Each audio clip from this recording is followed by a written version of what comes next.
Probably most people don't know that money is not bad, that it's needed and it's necessary. It's a tool for trade. It's a way to move through this earth in a free way so that we can be more generous. We can be happier. When we're happier, we're kinder, we're better. So what are you thinking about money? I don't want it because it's evil. We can love the use of money so that it changes lives. We want to remember that our utilization and how we do things will affect how much money we can have. Science has proven that thoughts create things. Thought is the first level of creation. What comes to me is what matches my level of certainty for it. You cannot be used for evil. You can only go in the hands of people who will use you for good. That's one of my biggest missions. So transformation begins with understanding that the things around us we're not victims of. This is my movie, I'm creating it. I am not a victim of the world I see, I am its creator. So what needs to happen is that. Well, hey guys, how are you today? It is Allison from Allison Answers and Lager Counseling Services. Let me get right into it. I'm going to discuss the 5 transformational principles that will positively change your life as long as you use them. So one of the things I can tell you about me for my money mindset, as I was growing up, I grew up with a family that basically everything was kind of like a victim-y type of mindset. And it was kind of like, we can't afford this and we can't afford that. And oh, if I just could. And money was a negative word, and people who had money were bad people. And it was kind of like an environment that you were in a state of lack, but it was a noble place to be, and it was a place where you got attention and love. So just to set that framework for you, there are 5 things that I've done, and I've done actually much more than just this, but these things will get you on your way, and I promise you, to change the way you see money, to change the way you receive money, to change how much money is actually in your life. So we're going to just get going right now. So this is the first one. The first principle is the world is always talking to you. So our world is a mirror giving us information back about actually what we're allowing in our life and what we're not. So as the world is a mirror, our financial world, our experiences financially, what we can afford, what we can't afford, what we buy, what we don't buy, what we believe about money, how much money is in the bank, what opportunities come to us, what job we have. That is a mirror that gives us information that will help us then change the way money comes into our life. The second one is you can only receive at the level of your identity, the level of what you believe your self-worth is. And most of this that I'm telling you is very unconscious. It's not something that if you're aware, you're doing well. But the majority of people who are living in a state of lack are not aware. So that is an important aspect. You can only receive to the level of the worth that you believe. And it's not just money. It's love, it's different experiences. It really, to the degree that we value us, is to the degree that we will receive. The third principle is beggars plead, servants ask, and children command. There is something about understanding your identity as a child as opposed to a beggar that determines what the outcomes are. I have shifted through my life from being a beggar to a servant to a child. I'm going to go over that in this podcast. The fourth one is money responds to energy and not effort. And let me tell you, I'm a hard worker, so this is my disclaimer. Don't give me any comments in there telling me about, you got to work hard. You can't lay on the couch. I freaking know that. I've never laid on the couch. I don't even watch TV. And I believe in diligent work. But I also know that there are plenty of people who go right to their grave and they worked hard their whole life, okay? And they did not achieve the level of success that they would have wanted, okay? So hush. Next, the fifth one is awareness is the first currency. And I'm going to go into that. Nothing changes until it becomes what it is. If we do not know the reason our operating system is directing our outcomes, if we don't have that understanding, it's not going to naturally change. So I'm going to go through each one of these quickly and efficiently, and I'm going to ask you to please do something practically in your life related to each one of these principles. And the first one is it is very important. I have this written in my book, and there's something called a whole life inventory. And in that book, it goes through financially, emotionally, spiritually, socially, relationally, vocationally, and how we have fun. Those 7 or 8 areas of our lives, those areas are areas that most of us want to change one, two, three, or all of those areas of our lives. Most people are living in a state of unhappiness, okay? They have moments of happiness, but you can point out areas of somebody's life where they are just not thrilled and they would wish it would be different. So let's go into that for a moment. So, what for the purposes of this podcast, we're only going to talk about one area of life because it's very tangible. It's not that hard to talk about, except for all of the bad juju that's around money and all that the feelings and emotions and sometimes negativity and beliefs around money. But if you look at just the financial snapshot of your life, it's telling you something. So the world is a mirror. It's here for us. The things around us are telling us what we're calling into our life. They're telling us who we are, what we believe, how much faith we have, um, what we're doing with our life is reflected in our bank account. It will tell you. You can see where you spend your money. You can see what's important to you. You can see how much money you can get to before some huge bill comes in and crashes you down to a level that you just can't seem to get past. So, what I want you to understand is all of that is data. All of that is information that you can utilize to change your entire life if you so choose. So the first step is to understand that information around me, I am not a victim of that information. This is not because of all the various things around us, because of taxes or my boss or my spouse or some other, my kids, that it's someone else's fault that you've had to work your whole life and not have a penny. None of that. If you write a story, so here you have this mirrored image of finances coming back to you, and it's telling you, oh, I'm in this much debt, or I'm not.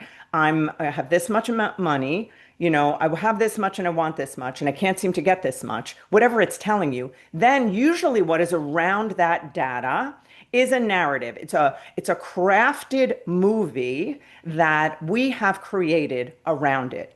We have reasons, we have justifications, we have a narrative like a plot. We have a plot built around this mirrored image about what is happening in our life. So, very, very often, dare I say, more often than not, our plot around why we're where we are is not true, unless you have a great state of awareness. So, what needs to happen is that you see it without judgment. I tell people be awake and aware in the now without judgment. So, you look at the bank account, you look at whatever you owe, and that is what you see. And then you ask the question, what is it about this information? What does this information tell me about me? What does this information tell me? If I look at it, does it tell what I would do is I would ask, how much money does this information tell me that I, Allison, am willing to have? How much, um, how much money is okay for any person to have? Where have I learned about money?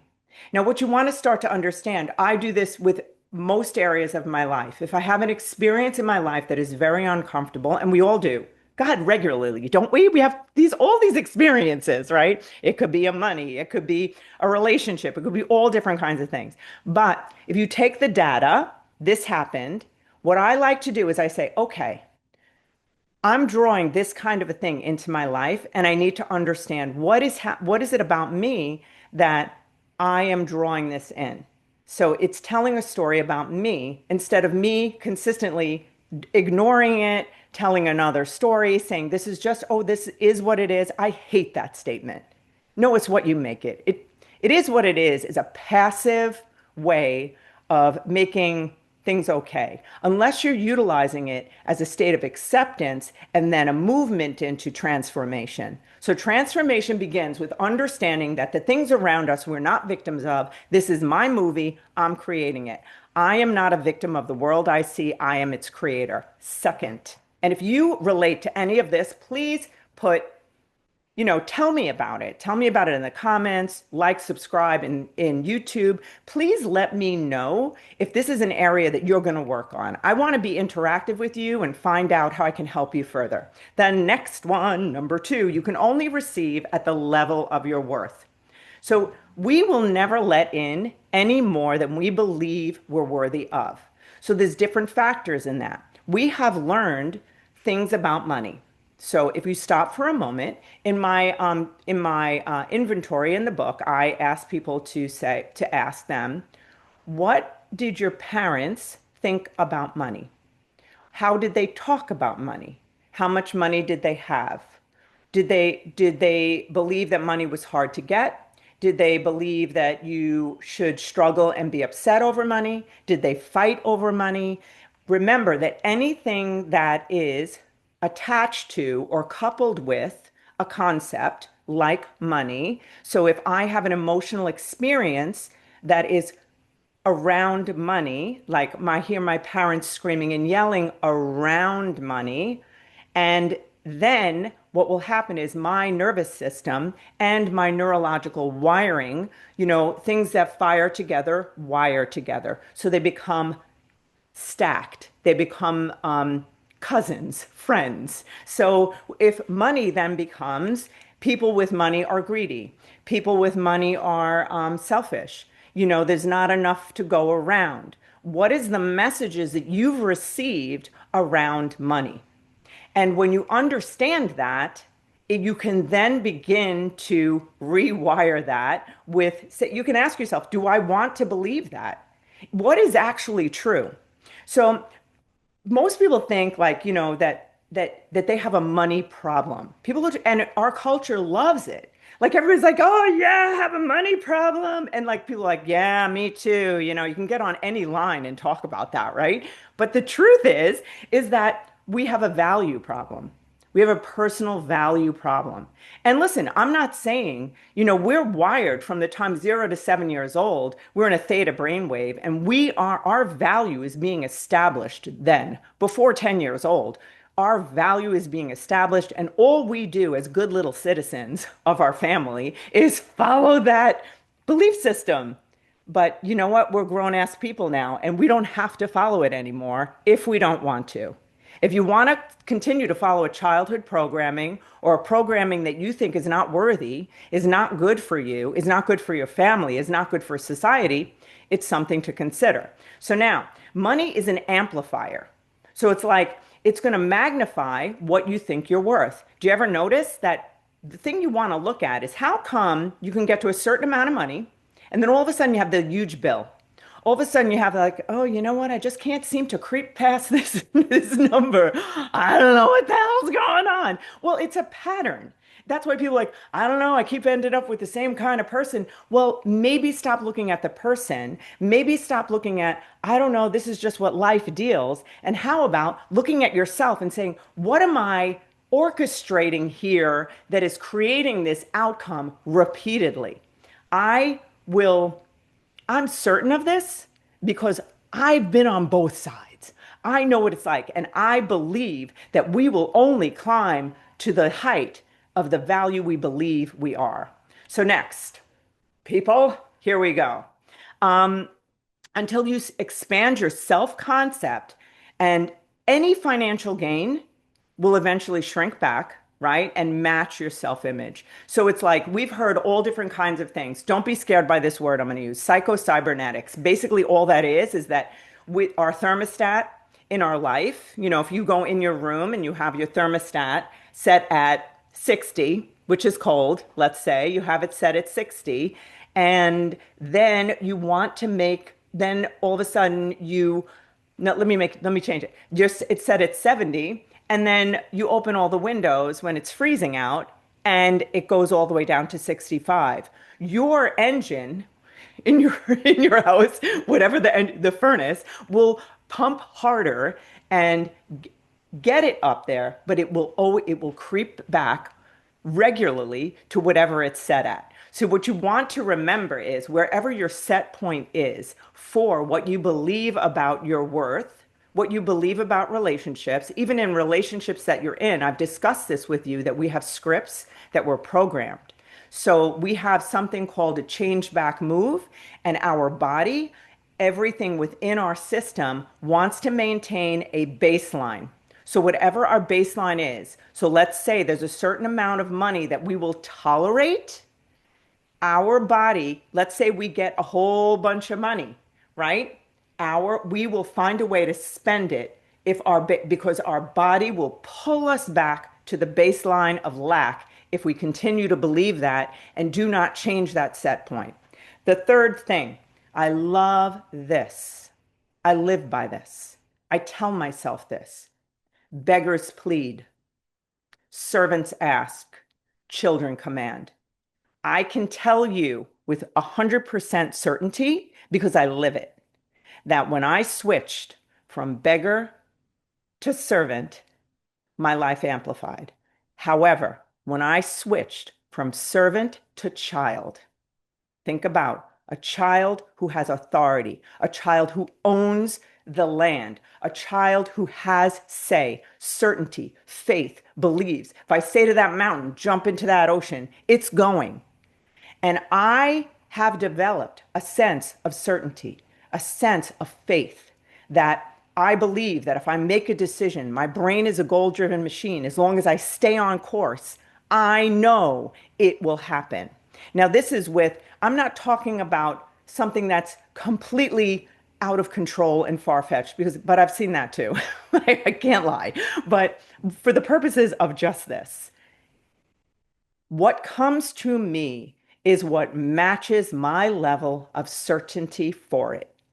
I have gotten to the point where I can say every day in every way, money comes to me in increasing amounts on a daily basis, and it triples on the weekends. Every day in every way, money comes to me in expected and unexpected ways, in easily, effortlessly on a daily basis. I am wealth. And let me rephrase this for you. A beggar, somebody who's begging for something, is pleading and feels unworthy, feels ashamed, feels like they don't deserve it, that they shouldn't have it, and therefore it doesn't come. Or it comes in a way that feels icky.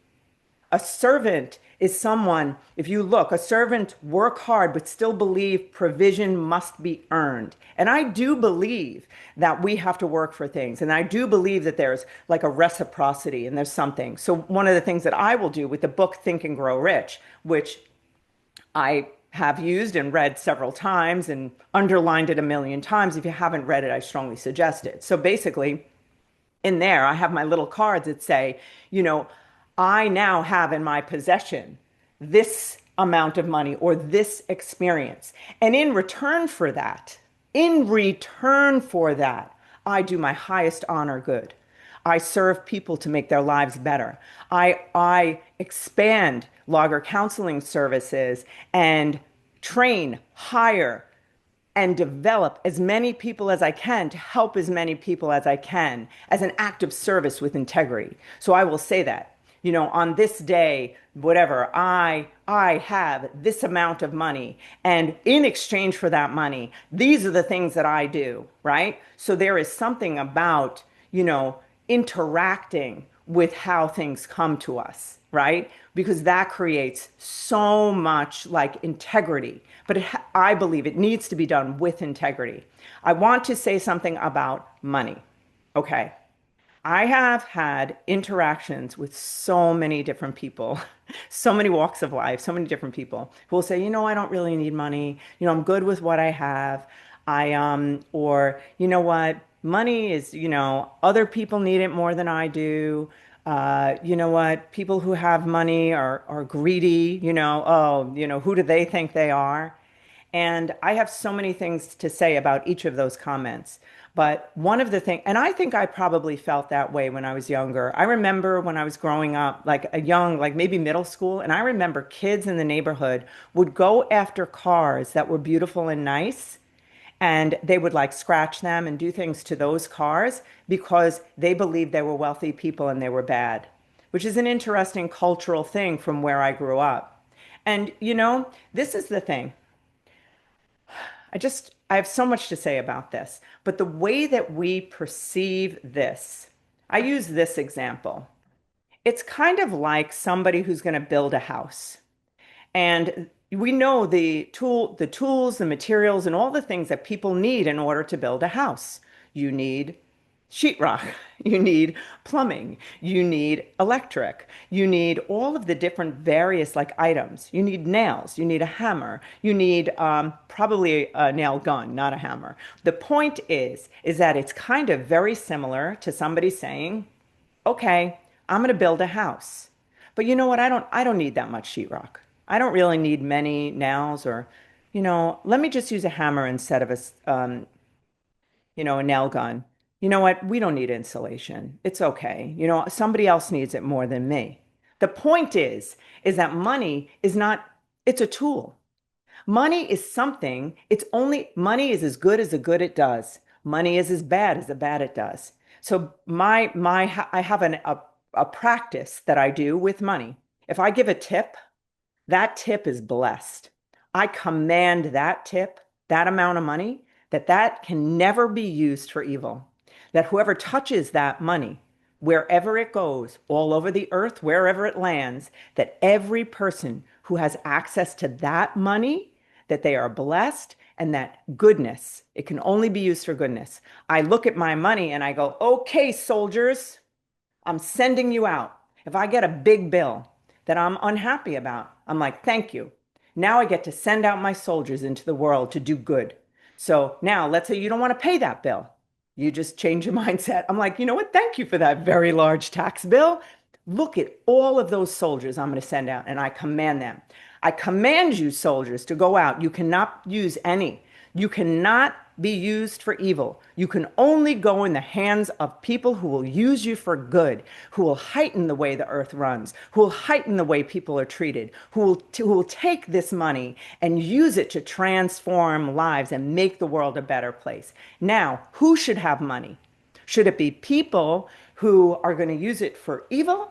Or if you have a good heart and you are a person who is going to build a life for your family, but also the more we have, the more generous we can be, the more we can do, the better work we can do. I can tell you that if I decided to just be Alison Lager in my one little private practice by myself, seeing the people I saw, the thousands of people that get helped right now because I had a bigger vision and if I didn't have money, if I didn't let money come to me, I couldn't train more, help more, give more, do this podcast. I don't monetize any of it. I don't monetize my book. I don't do anything. I don't make money of any of it. Lager counseling service, and I don't mind making money. You just bring the money to me. I'm a money manager. I'm a money maker. I'm a miraculous money magnet because I know that everything I use it for, I'm going to build another location, which I'm doing right now. It's not going to stop bringing goodness as much as I can until I hit my grave. So what are you thinking about money? I don't want it because it's evil. Money itself, it says in the Bible, and people always misquote this. They think, that it says in the Bible that money is evil. It doesn't say that. It says the love of money, right? And what that means, we can love the use of money so that it changes lives, right? We want to remember that our utilization and how we do things will affect how much money we can have. But the primary thing is what our operating system is telling us. And I find this to be one of the saddest things, it's one of my biggest missions, is that we have a whole cultural experience where no one, or very few, maybe 1 to 3% of people really understand the power they have within them, and that the way they think is impacting also the way they feel. The way they feel is impacting the way they think, and it is impacting their actions, which is then impacting the outcomes, which is creating a life that they're not happy with, living with people they don't want to live with, doing things they don't want to do. How come it's become so acceptable in our culture for people to be, thank God it's Friday, because they don't like their work? We can change this because we have the power within us. So what I also do as a practice, and I would suggest you do it, and if you do any of these things, I really want to strongly suggest that when you get to your door of your house or any transition in your life, you're about to leave your house to go to work or go to meet people. If you feel any lack within you, this I got from David Guillaume, and it's Kabbalah, and he talks about if there's any lack within you, don't go out of the house in lack. Don't go out of the house looking. Don't go out of the house to get. So I will stop and I'll breathe and I'll go, what am I afraid of? What am I looking for? What's missing? And then I will say, all that I need is within me now. I'm going out to transform. I'm going out to give. I'm not going out to get. So when I'm talking about these different principles, understand that being in a state of lack, people who are in a state of lack and don't have money think more about money than people who have it.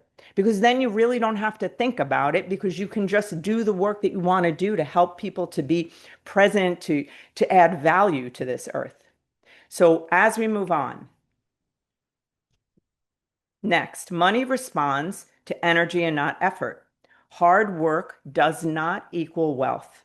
Aligned energy does. And this is the important piece of this, is that we end up, we've been sold a bill of goods, truly. How many people are working hard and going paycheck to paycheck? The majority of society is doing that. It's just a small percentage who aren't. So what's the reason? And if that's you, you want to ask yourself the question, what is the reason that I'm going from paycheck to paycheck? What is the reason? And it's important to understand that. So we want to know, like, if we think I'm just going to grind harder, but you believe that that money's hard to get, then it will be hard to get. If you believe that, I will put a healthy day of integrity and with a high level work ethic into this one day. And I do believe that money will come to me because I will allow it to come to me. I will not live in a state of lack. I cannot even drive this home enough.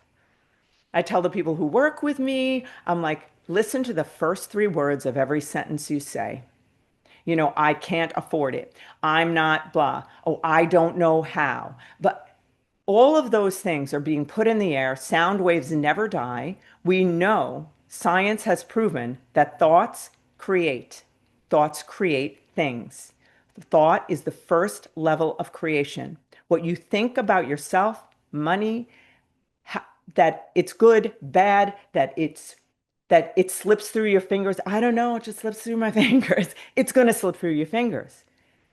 Understand that coming from a place of a beggar who doesn't feel worthy and saying, "Oh, I just, I really, really want money, but up till now, it's just not what my life is. But I'm going to ask God, please let me, blah blah blah." Okay, that's a beggar. That doesn't draw the energy of anything good. The next thing is, servant, if you would please, give me this, I would be so grateful. But it's still, if you listen to that, what is it saying? Do you feel like you're worthy of it? I'm asking for this. What is the justification of how this is something that means well, that it's good to have in your life? Do you believe that? It has taken me a long time to believe and not feel guilty that having access to funds, to money, is a good thing. Now I am sold. And I'm probably not sold. I can look at where I am and I could say, I'm not sold enough because the things that I want to do in my life, the actual things that I actually want to do, they're huge. Like I want to stop child pornography. That's one of my biggest missions. But I have all these inventions in my mind, but they require money. So how come somebody who wants to do something like that, so you want to like so the thing is, we want to keep continuing to raise our level of energy, raise our belief in ourselves, raise the understanding that we're here to do good. And if you're not here to do good, you shouldn't be listening to this podcast. Okay? Because you're not allowed to have any of our money and use it for evil. So let's move on. Awareness is the first currency. I want to just tell you, do you feel safe to receive? If you were to imagine, picture yourself if you were given a certain amount of money. And at first you'll be like, oh, I would do this, I'd do that, and I'd be happy and whatever. And we all think that. But how much money would you allow in your life? Do you have a cap? Have you shut it off? How much money would your parents say is an acceptable amount of money to have? How much money do you believe that you are able to have in your life? And do you believe, if you were to ask yourself the question, you know, what is the reason that I keep finding myself in debt? Because what does debt mean? I'm going to tell you a little something. I want you to consider this because I did a whole thing on myself about debt many years ago, about 20, maybe 25 years ago, where I had a revelation. I was actually running on a treadmill and I was like, wow, debt. What does debt mean? It means I owe. It means I'm always behind. It means I'm guilty. I owe you. I owe you. I'm not up to date. And I started just looking at it and I started matching that and thinking about, wow, you know what? The level of my debt is uh, equals the level of my sense of what I owe other people. That I am not good enough where I am. I have to be behind. I have to not have enough. I have to be owing you something in order for me to receive. So it has to be, I have to pay you to have the things I want, and then you have to charge me for it. It's not, it's like a guilt producing machine. Everybody's like, oh my God, I'm in debt. Oh, I feel bad. Oh my God, I just put that on there. Oh, think about it. Where else do you feel that way in your life? The way we do one thing is the way we do everything. I can pretty much parallel with you if we just looked across your whole life and you looked at the different messages you're getting about finances, about relationships, about how you have fun, all of it. Where are you stingy? Where are you generous? Where are you able to receive? Are you able to receive in a relationship? Are you able to ask for things? Are you able to say to anything, I'd like to delegate that. I'm certain I should have that. I will have that. I'm making that happen. What level of certainty and direct relationship do you have with your life? Awareness being the first currency. Transformation begins when you notice these patterns. Nothing changes until it becomes what it is. Nothing. Truth is a pathway to all freedom. Most people don't look at their money. Most people are afraid. They feel too much shame. I'm going to tell you something. People who are in a state of lack don't want to look at their bank account. They don't want to look that it went red. They don't want to look that they have debt. I was that person. I never looked. People would ask me, I don't know where my money goes. Think about that. How come? Because we feel ashamed, because we feel confused, because we don't understand. Instead of stopping and stop judging ourselves and just look, what is this telling me? Yes, I feel confused. Our society also, just a side note, our society teaches us confusion around money. How many people on here will tell me I'm not good at math? Bullshit. That's a big bullshit. I thought I was not good at math my whole life until finally I was like, you know what? Maybe I am good at math. And guess what? I'm a freaking mathematician. And I'm not kidding. Because we have the capacity to learn and grow the things we haven't learned yet, or maybe we didn't have the right teacher, or the foundation wasn't built properly, or no one ever taught us about money because it's just, we should just be, I don't know, learning how to. I'm not even going to go into that rant because I can do a whole podcast on what I think about the way children are taught.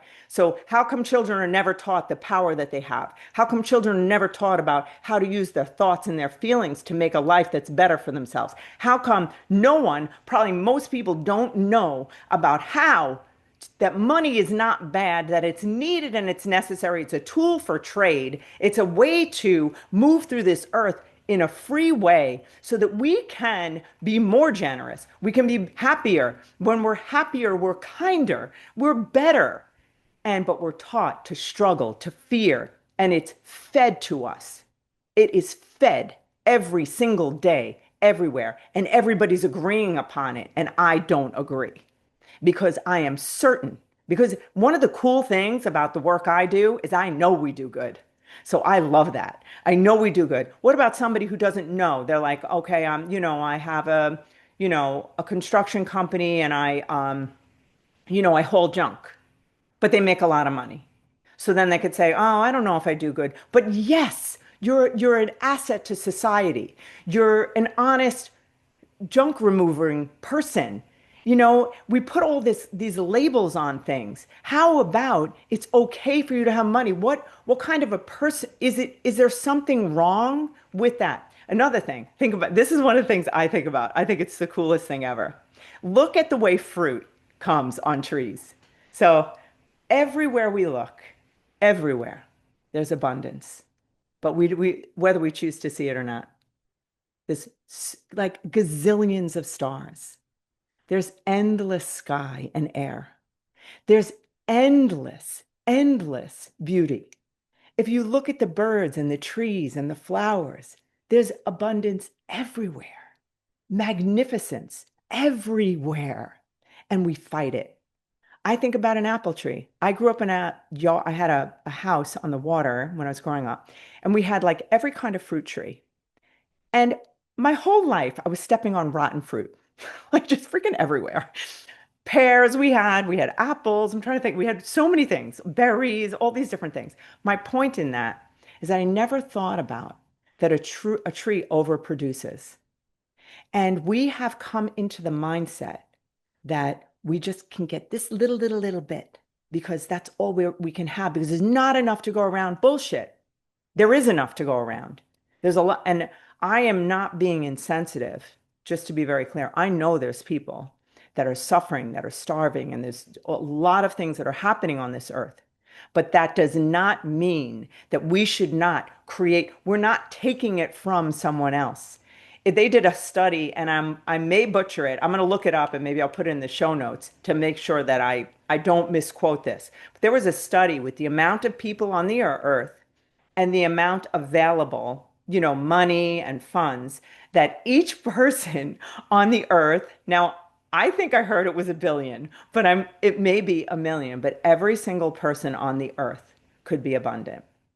And what I want you to understand is if you can just forget about, for just the time being, consider going inward and only looking at yourself. For the purposes of this podcast, if you get into all the external things that are happening, you're missing the point of this podcast. This podcast is about you stopping, taking the information that's coming to you, looking at the patterns in your life, extracting from those patterns what is the main story and belief that I'm living and building my life upon. What are the thoughts that are coming from that? What are the thoughts that I'm thinking every single day? Remember, our thoughts are 91% of them are the same thoughts we thought yesterday. They are running on a loop, just as electrical impulses. So whatever, we will magically and monotonously say the same things about money over and over again until we change that pattern. So you can extract the thoughts that you think every day about money, because we all do. You can extract by understanding what are the feelings we've rehearsed most of our life about money. Most people have rehearsed shame, fear, and like a sense of lack. We can look at all those things and understand that that conglomerate of information is great information. We don't have to be judge ourselves. We don't have to be ashamed of it. We have to understand that it came from somewhere. We're living in an operating system that's programmed. That program is dictating how we act, how we think, how we feel. And as a goal-driven machine, our brain is hiding from us the things that speak abundance if we live in lack, and it's highlighting things that are demonstrating lack. And the greatest way to change your life is to change all of that data. What I want you to understand is that it's not hard to do. It's not. It's actually very, very simple. We just believe it's hard. Because when we think something new that we haven't thought before, it doesn't sound natural and it doesn't feel natural. But the things that you're thinking that feel natural to you are hurting you and potentially ruining the outcomes in your life. So it's deciding if you believe that if you say, every day in every way, money comes to me easily and effortlessly in increasing amounts on a daily basis, in expected and unexpected ways, and it triples on the weekend. That may sound to you like something that goes against a belief. So then you want to go to that belief and say, what is the belief and where did I get it? And is it actually true? And how valuable is that belief in my life? If I did believe that money comes to me easily and effortlessly, because as a human being, I live in a state of integrity, and any money I have, I will use for good.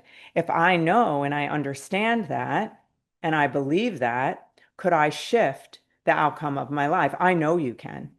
What I do want you to know is that over time, my dedication to changing the way I think, the way I feel, and ultimately the way I act has been my lifelong daily experience.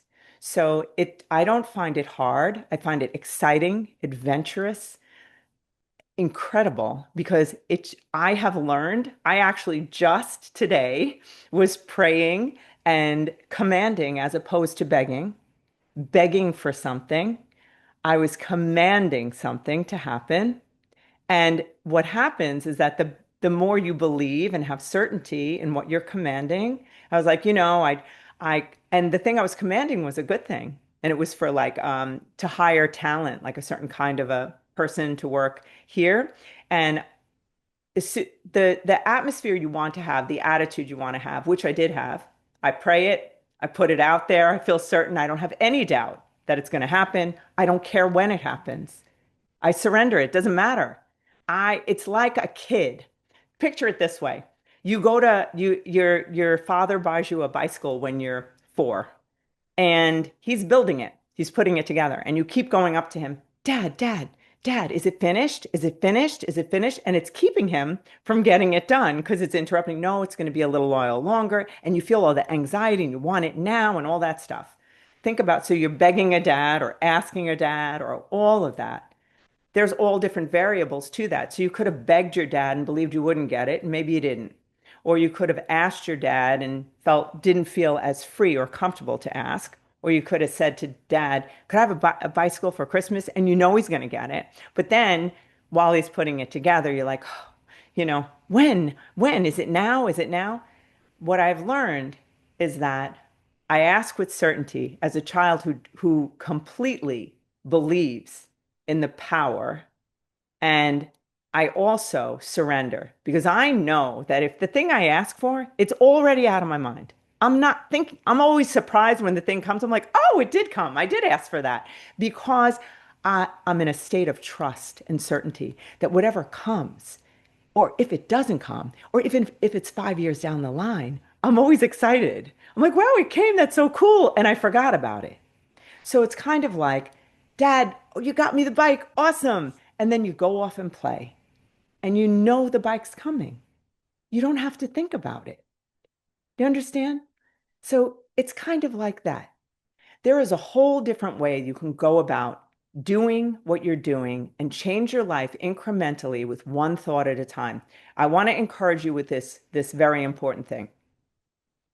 It feels like a tall order when you're so flooded with the emotions and the thoughts that you think, because I felt that way.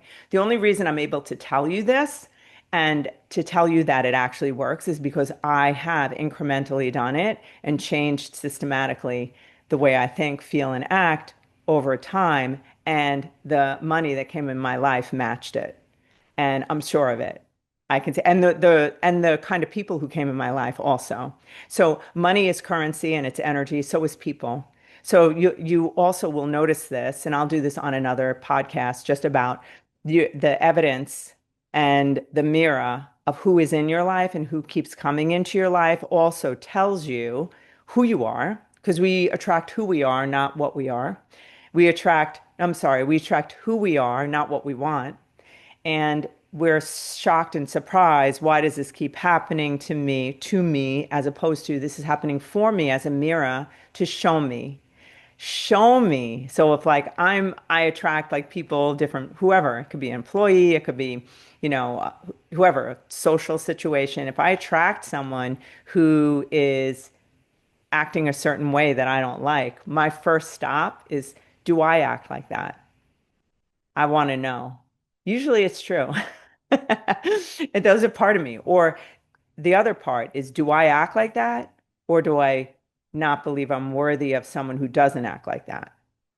And that's key. So, like, there can be, you can have a parent in your childhood that was a certain way, maybe not competent, or, repeatedly let you down. And then you might find that you're drawing people in your life. It could be in any place, in any capacity. It doesn't have to be a love relationship, but it could be friends, whatever. And you notice that you're still saying the same story. People always let me down. No one is ever here for me. I'm always there for them. Well, okay, but how long are you going to tell that story?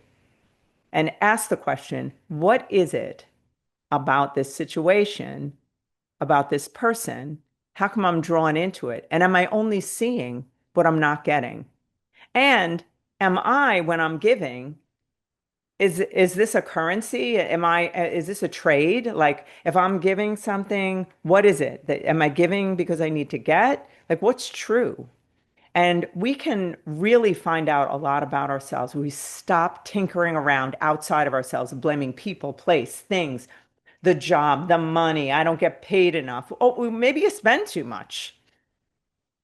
Listen to this. I love this because it's so true. You can make $1 million a year as an annual salary, and you can make $45,000 as an annual salary.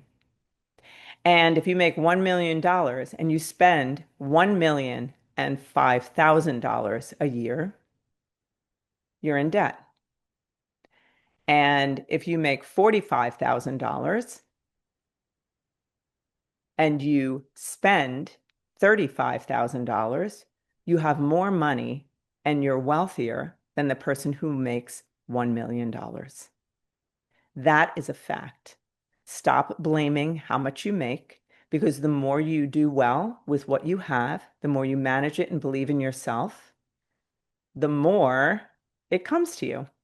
I walk around and I say, I'm a money multiplier. I am a money magnet. I am a money manager. And let me tell you something, I was a shit show.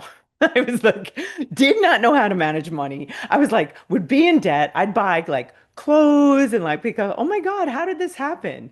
Well, because I did it, right?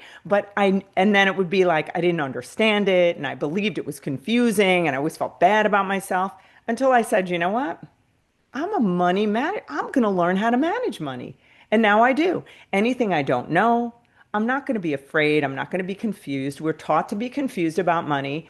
Things, all the different language in investments, all the different language in 401ks. There's so much small print that basically confuses people because they don't want people to know the basic, simple formula. And once you start learning, you start to see, you know what? I can learn a lot about money and I know a lot and I'm not dumb. We live in an age of information. You can find out the answer to most of your issues just by Googling it, chatting it. So there you have it.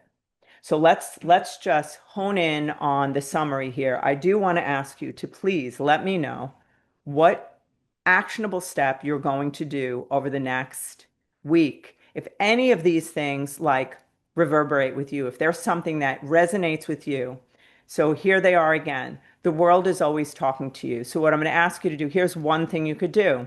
Can you just notice financially what information is coming back to you that's telling you about your money mindset, what you believe about money, and how much money you'll allow into your life? Number two, you can only receive at the level of your self-worth.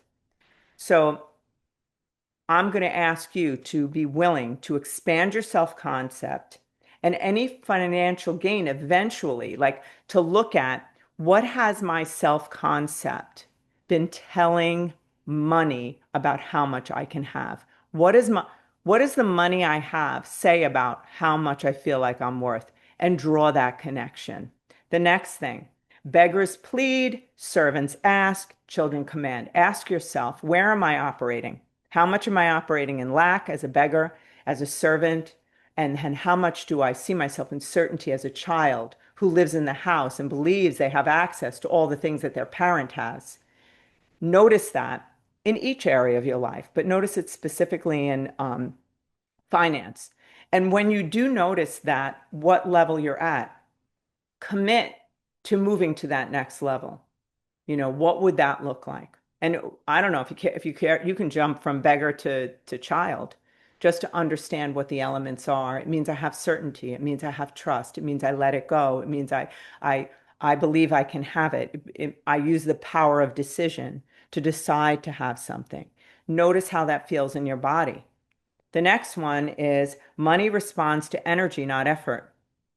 When your energy says, I'm safe to receive, opportunities and income flow naturally to you. Money moves toward clarity, it moves towards confidence and certainty. Every single day, and I am not kidding, I'm dedicated to this. I say, I am composed, I am clarity, I am consistency, and I am confidence. I am dignified, I am deliberate, and I am decisive. I am success, I am successful. Think about, I am stable. Clarity allows for more abundance. The other thing really that I'm going to drive home, if you want to increase abundance and money in your life, it absolutely requires a state of receivership. That means I can receive. And what the state of receivership is gratitude. Stop looking at everything you don't have. Stop looking at how everything's wrong and see what's good. See what's in your life and be grateful for it. What I do not appreciate does not exist. So if you ignore the things that are beautiful in your life, they're not in your life. Remember that. And it doesn't mean that they're, magically going to slip away, but you're not seeing them, so they don't exist. And the where our energy flows, right? Where our focus goes, that's where our energy flows. So focus on what you have, even if it's the smallest thing. I have a gratitude journal. I wake up saying how grateful I am. So this is another practice I'm going to ask you to do. When I go to bed at night, I marinate in it. I write down my wins. I write down what I accomplished today. Then I do another thing where I say, what would I like to do better tomorrow? What could I improve? And then what am I grateful for? I will lay in my bed and I'll say, I'm so grateful for this beautiful dog that's laying next to me. Thank you that I have these souls that are so close to me. Thank you for how soft my pillow is. Thank you for this hardship that happened today that's going to teach me how to, manage things better. And that state of gratitude will create a state of receivership in your life. The more you're grateful for, the more things come in that you will be grateful for. The next thing is remember that awareness is the first currency. You can't change what you can't see. I'm asking you to be bold. I'm asking you to be courageous. I'm asking you to look at yourself, look at your life, look at the elements of your life and make a decision. Look at it. Don't judge. Just be awake, be aware, in the now, head, heart, feet, all in the same spot. Look at it and do not judge yourself no matter what. Awareness creates new neural pathways. It allows we can't unring a bell and we can't unsee it. And it's very important. That's where the change begins. Every time you shift from reaction to recognition, you change the financial trajectory of your life. So when you look at your money, my number one suggestion is don't allow fear to come in. It's already there. Whatever's there or not there is already there or not there anyhow. And you know what? I have seen so many financial situations turn around, and they can turn around quickly as soon as you face them.